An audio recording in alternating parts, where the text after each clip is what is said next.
Beaucoup de personnes sont mortes à cause de cette chose dont il faut se protéger en islam. Et jusqu'à maintenant, il y a un tueur en série qui grouille partout, qui est dans toutes les rues, dans toutes les maisons. Un tueur silencieux qui divise des familles, qui les tue, qui les emmène jusqu'à la tombe, qui leur bloque des choses de la vie. Et savoir qui est ce tueur? Ce tueur-là, c'est le mauvais œil. Le prophète alayhi salatu wassalam a dit dans un hadith authentique, le mauvais œil fait rentrer des gens dans la tombe et il fait rentrer la chamelle dans la marmite.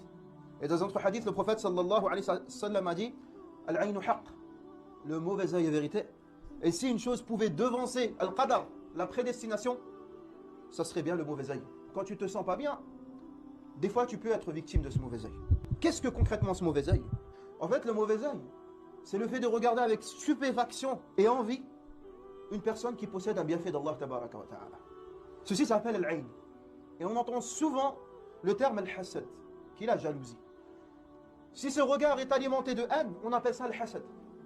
Si ce regard n'est pas alimenté de haine, mais que de stupéfaction, on appelle ça al-ayn. Al-ayn, en fait, c'est une onde négative qui sort du corps du transmetteur vers le récepteur et possesseur de ce qu'on appelle du bienfait. Exemple, tu as une belle voiture, quelqu'un dit waouh, sa voiture elle est trop belle.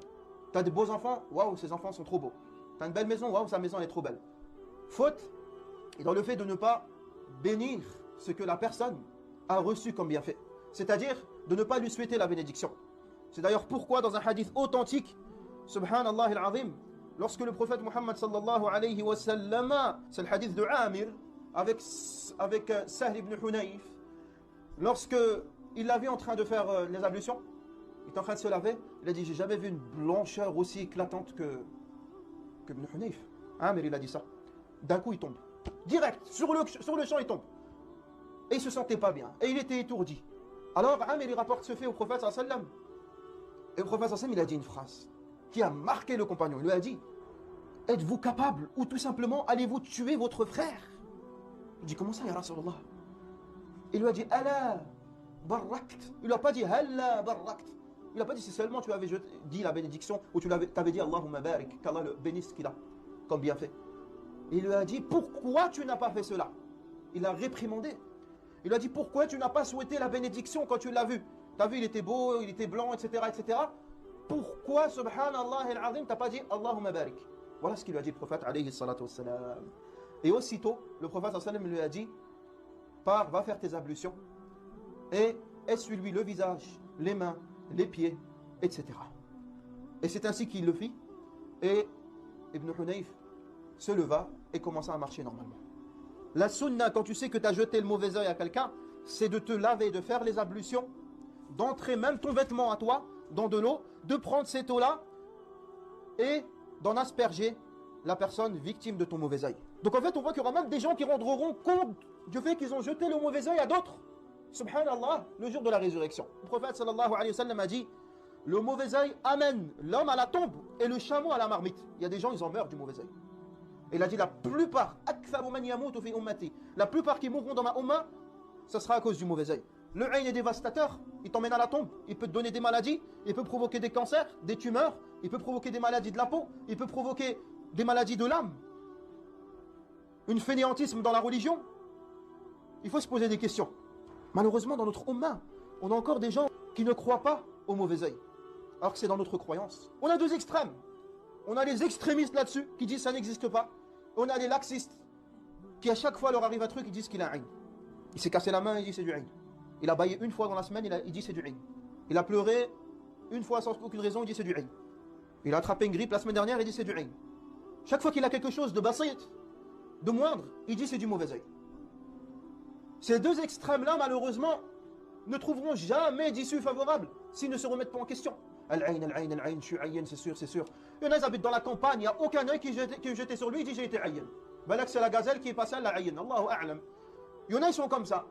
Et il y en a, ils sont vraiment victimes de ayn, mais ils ne parlent pas, masakin.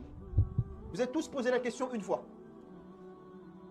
Ou vous avez entendu une personne qui, en se réveillant, avait une tache de henna dans la main, une tache de henna dans les pieds, une tache de henna dans le corps, peu importe où. Et que la tache de henna disparaît 3-4 jours plus tard. Eh bien, c'est du ayn. C'est ce qu'elle avait la servante du prophète alayhi salatu wassalam lorsque Salama l'a signalé radiyallahu anha. Qu'est-ce qu'il faut faire? Ce que le prophète a dit de faire. faites-lui faire la ruqya. Donc la ruqya shar'iyya, c'était la médecine de l'époque. Tu sais la faire, tu l'as appris, fais-la, tu es responsable. Tu ne sais pas la faire, reste à ta place. Je vais vous indiquer le meilleur raqi du monde. Et il est connu. Wallahi al-azim, il est très très connu. Et toi, tu le connais très très bien. C'est toi. Tu es ton propre guérisseur. De par Allah Azza wa Jalla. Fais-toi à toi-même la ruqya. Et ainsi qu'à ta famille. C'est pour ça qu'il est vraiment important d'user des paroles d'Allah Azza wa Jalla pour se soigner. Certaines paroles du Coran sont guérisons. Shifa'un wa rahma, guérison et rahma, et miséricorde pour le croyant. Les ulama ils ont dit shifa'un lil abdan wa rahmatun lil arwah. Une guérison pour les corps et une miséricorde pour les âmes ou l'âme.